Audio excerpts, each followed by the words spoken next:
Hello everyone, welcome back to the course on malnutrition and community health, in which we are mainly discussing nutritional deficiency diseases from unit number 2.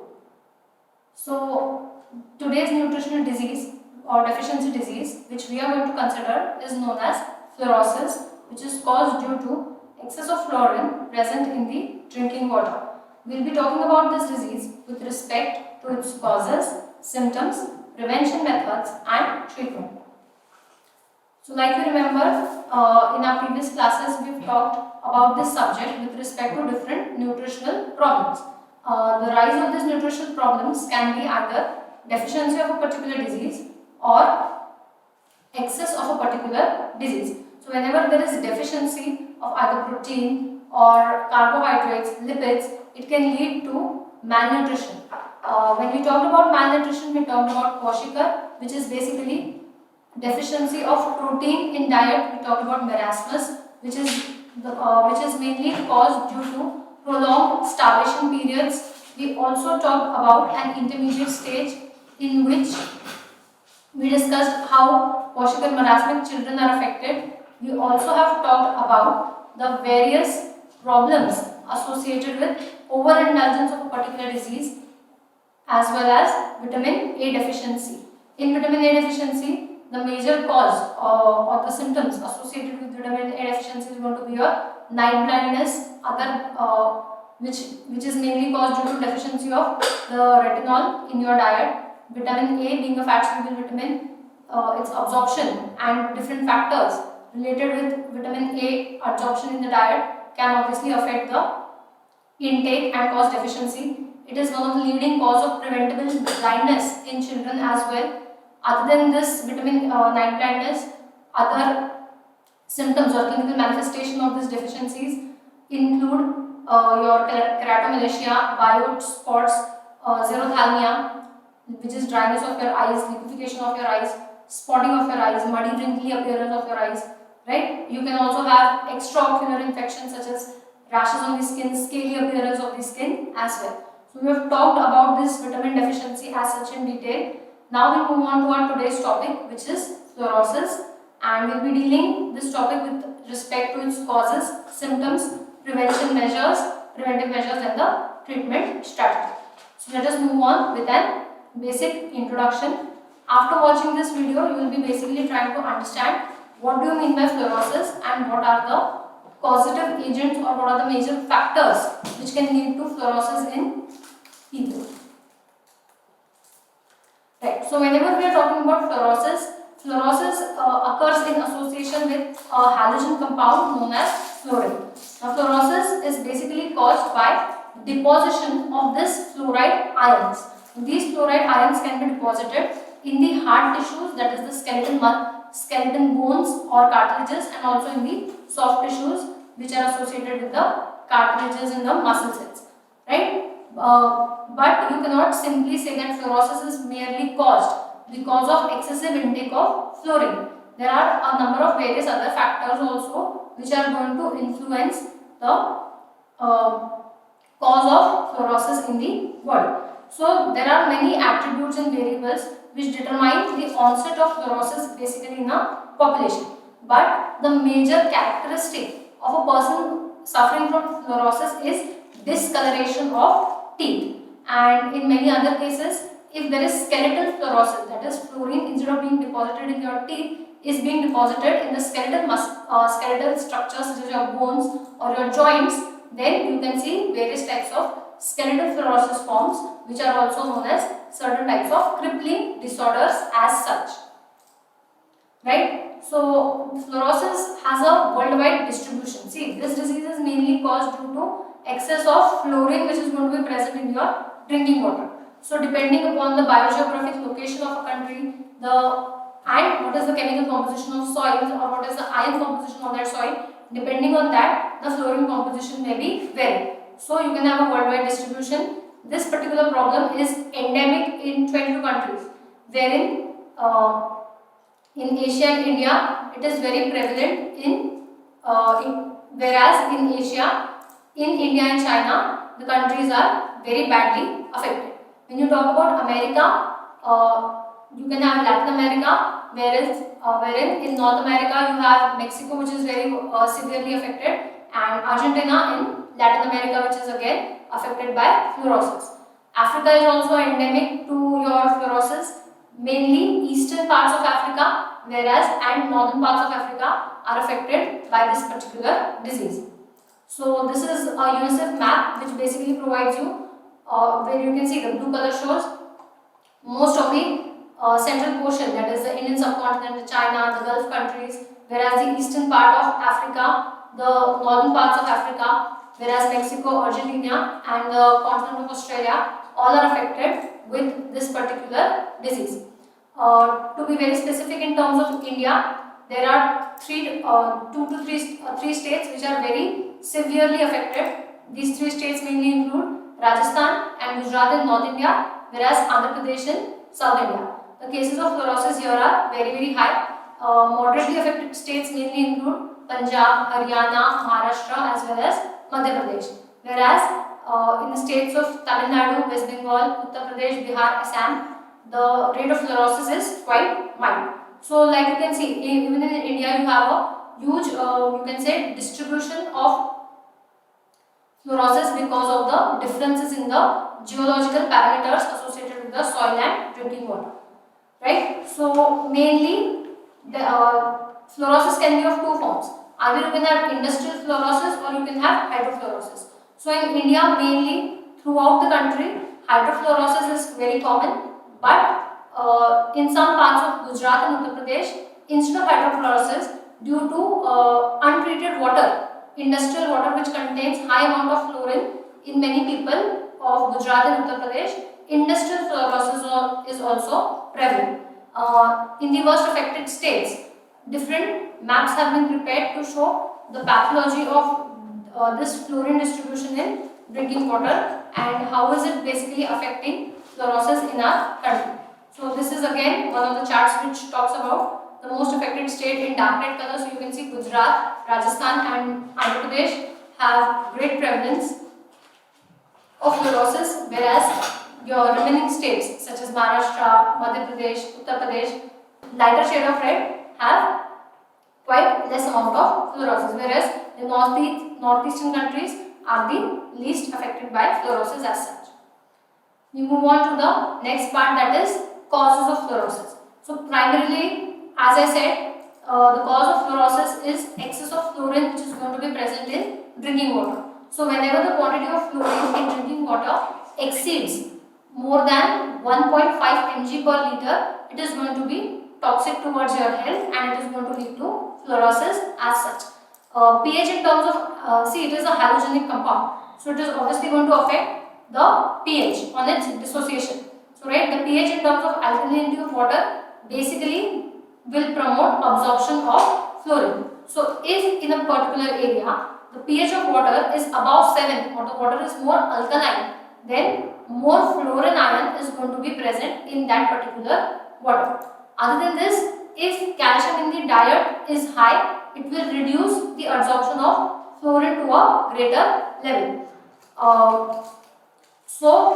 Studies have been carried out and many reviews have presented this data that if hard water is rich in calcium, it basically reduces the effect of fluorine toxicity, whereas consumption of fresh fruits and vitamin C also reduces the effect of fluorine.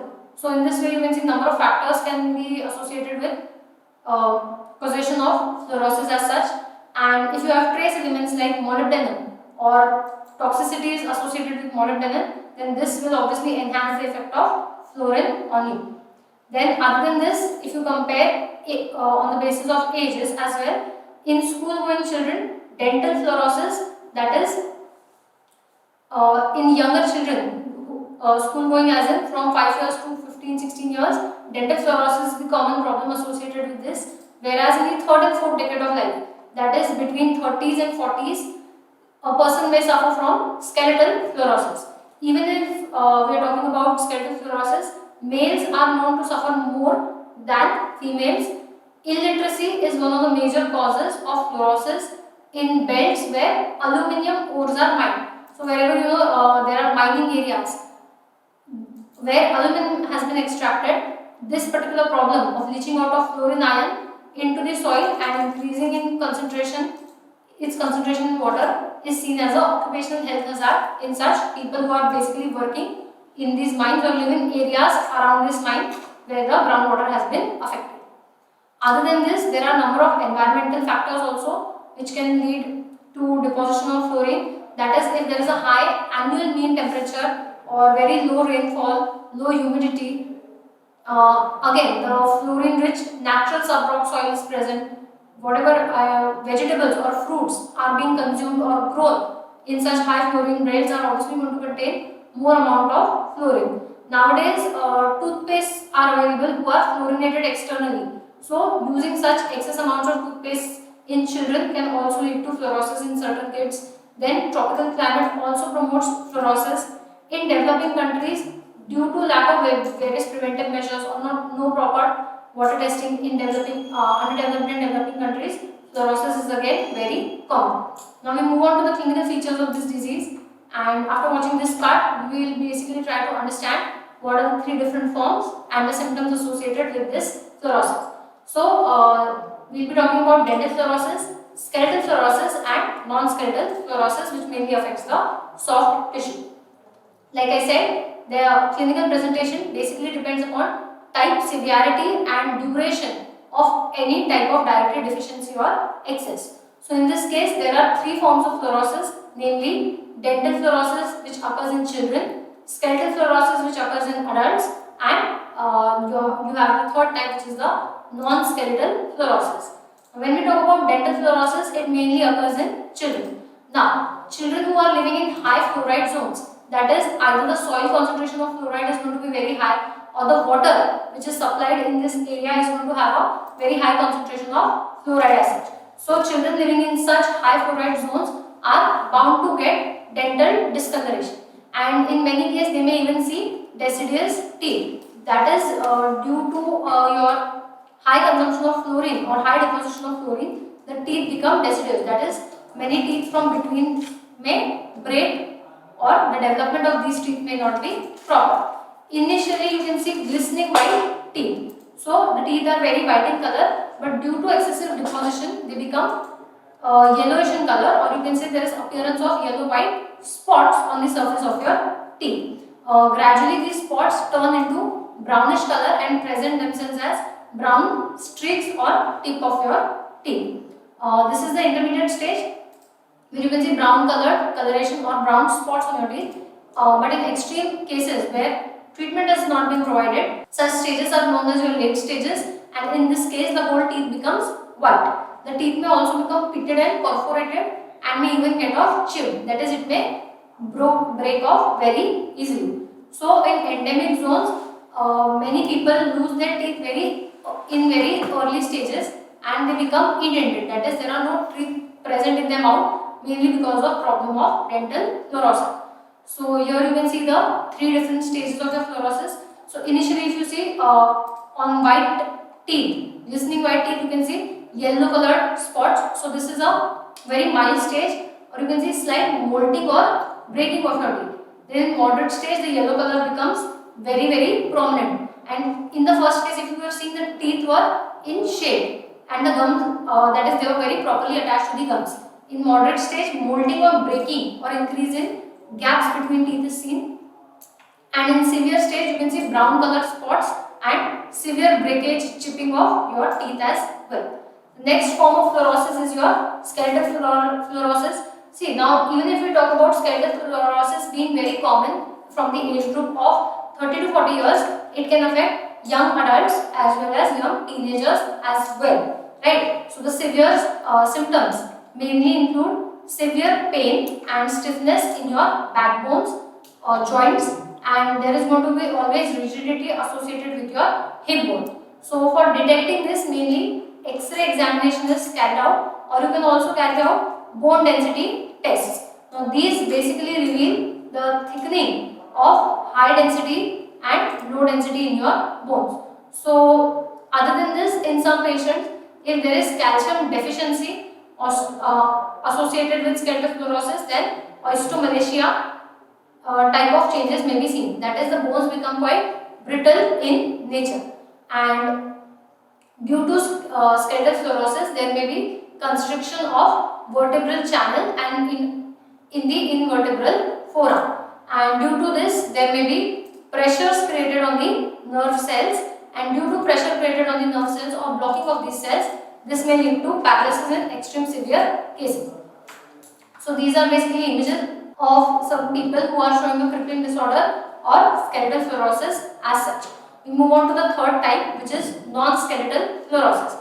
Like I said, this is not going to affect the heart tissue in your body, but it may involve your skeletal muscles, red blood cells, mainly your erythrocytes, the gastrointestinal tract, mucosa may be affected by deposition of fluoride ions, ligaments and spermatozoa of those people may also be affected who are consuming more than optimal amount of fluorine ion. So detection of fluorosis at a early stage is possible by understanding the composition or manifestation of fluorine in the soft tissue as such. So if you can say a muscle is fluorinated, or how will you detect this particular disorder? So whenever there is a fluorinated muscle, the actin and myosin pigments or filaments which are present in your muscles, they are destroyed. In muscle cells, see, they are performing a lot of work, right? Contraction and relaxation. So in muscle cells, large amount of mitochondria are present, because your mitochondria are going to be providing ATP as a source of energy to these muscles. So in skeletal muscles which are affected by fluorosis, mitochondria basically loses its structural integrity, meaning mitochondria deform, and thereby they are going to provide an evidence of depleted muscle energy, like I said, because of lack of production of ATP. Then erythrocytic membranes lose its calcium content in presence of high fluorine. Like I said, if there is increased amount of fluorine, calcium absorption may be affected, and this is mainly seen in case of your red blood cell membrane also. Other than this, you will have ulcers. Ulcers may also develop. Non-ulcer diabetic complaints are manifested by consuming high fluorine in water and food. So this was all about your three types of manifestations of fluorosis. Now we move on to the treatment and preventive strategies. So after watching this video, this part you should basically be able to answer about the treatment and prevention strategies. So we will be mainly talking about diagnosis, the three basic diagnostic tests, the treatments, and the preventive strategies for fluorosis. So basically it's a very simple test. There are three clinical tests or three exercises which are performed to check whether a person is suffering from fluorosis or not. First one is the forward flexation of spine. Second is the chin to chest test, and the third one is head occupy test. So if a person is normal, that is not suffering from fluorosis, he or she may be able to do this exercises, where a person who is suffering from skeletal fluorosis will not be able to perform this exercises as such. The first test is the forward flexation of spine. So as you can see in this diagram, the first image, basically you are trying to bend the spine or trying to touch your toe by bending your spine. So in case of normal person, as you can see on the left side, the person is able to perform this particular test without bending the knee, whereas the person who is suffering from fluorosis may not be able to perform this test. The second test is chin to chest test. So what you have to do is you have to bend your neck in such a way that the chin touches your chest. As you can see, a normal person will easily be able to do it, whereas due to deposition of fluorine, your bones become quite rigid, and a person suffering from fluorosis will not be able to touch this particular chin to your chest as such. Last one is your hands on the occiput test. So what I'm trying to do is basically you're trying to flex your hands and touch your midbrain or your back of your neck. So a normal person will be able to do it, but as you can see, a person suffering from fluorosis will not be able to do this. So testing is quite easy. Other than this, for skeletal fluorosis, you do coin test. That is, a coin is placed in front of you on the ground, and the subject is basically asked to bend and pick up or lift that coin from the floor without bending the knee. So a fluorotic person will not be able to lift the coin without bending the knee or flexing larger joints of lower extremity. So whenever you are flexing, you will experience a huge amount of pain in this case. The chin test, like I said, the subject is asked to touch the anterior wall, that is this upper wall of your chest with the chin. So if there is pain and stiffness in the neck, this basically indicates presence of fluorosis. And the third one is the stretch test, in which the individual is made to stretch his arms sideways and made to fold it at the elbow and touch the back of the head. So if there is pain and stiffness, it would not be possible to reach the occiput, indicating presence of fluorosis. Next is the treatment strategies and how treatment with fluorine can basically prevent tooth decay. So if you know that human teeth and bones are mainly composed of calcium. To be very specific, if you are talking about calcium in terms of its mineral composition, it is going to be calcium hydroapatite. This calcium hydroapatite has a chemical formula which has been shown on the screen. It is calcium phosphate hydroxide, right? And one of the main components, if you see, is the hydroxyl ion, which is going to be present. So basically what happens is fluoride will substitute this particular hydroxide ion and will produce, instead of producing calcium hydroxyapatite, it will form calcium fluoroapatite, and it is going to have a chemical formula calcium 5 phosphate 3 fluorine, right? So this calcium fluoroapatite is more chemically stable as compared to your calcium hydroapatite in the acidic environment of your mouth, and this is why mainly fluorine treatment is given. So this means that if there is higher concentration of calcium fluoroapatite in tooth enamel, it will basically decrease tooth dissociation and thereby prevent incidences of tooth decay. So by increasing the amount of fluorine, that is why many of the toothpaste nowadays are supplemented with fluorine as such, and they are known to prevent tooth decay. Next are the different prevention strategies. Mainly problems occur due to excess of fluorine present in drinking water. So what you need to do is you need to carry out a defluorination reaction, and this is the best preventive measure which can be carried out at both domestic level as well as community level. So nutritional interventions, such as you have to other than defluorination, what dietary changes can be done? So basically you have to include calcium containing, for example spinach, or vitamin C containing fruits in your diet, so that absorption of fluorine may be reduced. Other than that, in India, scientists have developed a method known as the Nalgodana technique, in which what they do is they are trying to reduce the amount of fluorine which is going to be present in drinking water. And like I said, if alkalinity is more, then again the drinking water may contain more amount of fluorine. So you are trying to reduce the amount of fluorine as well as you are trying to reduce the alkalinity of water. Now this is basically done by simply adding alum to your water. Other than this, resins and other filter beds in your wastewater treatment or drinking water treatment plants also are available, so that they can filter the water and reduce the amount of fluorine which is going to be present in your water. For precipitation, you can use different defluorination methods. For example, lime treatment is used. Lime treatment is mainly used, or treatment with calcium carbonate is mainly used to remove hardness from water. This treatment mainly removes fluorine associated with water when the hardness is mainly due to presence of magnesium ions. Other than that, at household level, you can use alum to remove high doses of fluorine from your water. So this was all about fluorosis. We talked about the different causes of fluorosis, which mainly include the presence of which mainly include excess of consumption of fluorine ion, mainly in water or food, or any type of dietary intake of food which is being produced in these high fluorine zones. As well as symptoms, we basically saw three types of fluoride disorders: skeletal fluorosis, dental fluorosis, and non-skeletal fluorosis. We also saw the prevention strategies, which mainly include defluorination of your domestic water by using either lime, alum, or the Nalgona technique as such. And treatment, basically, includes if there is to prevent dental decay, you can have fluoride iron, which will prevent disease in many young children as such.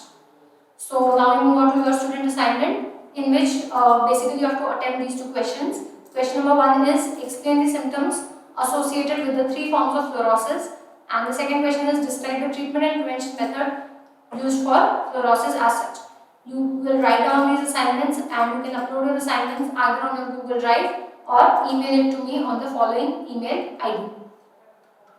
In your next lecture, we will be talking about yet another deficiency disease, which is zinc deficiency. As you all know, zinc is a micronutrient which is very important in the diet. It serves as a cofactor for many enzymes and thus very important for proper metabolic functioning of the body. We will be talking it with respect to causes, symptoms, prevention and treatment. Along with zinc, if possible, we will continue with your iron deficiency disorders as well as iodine deficiency disorders also. So this is it from my side today. Thank you so much. Have a good day.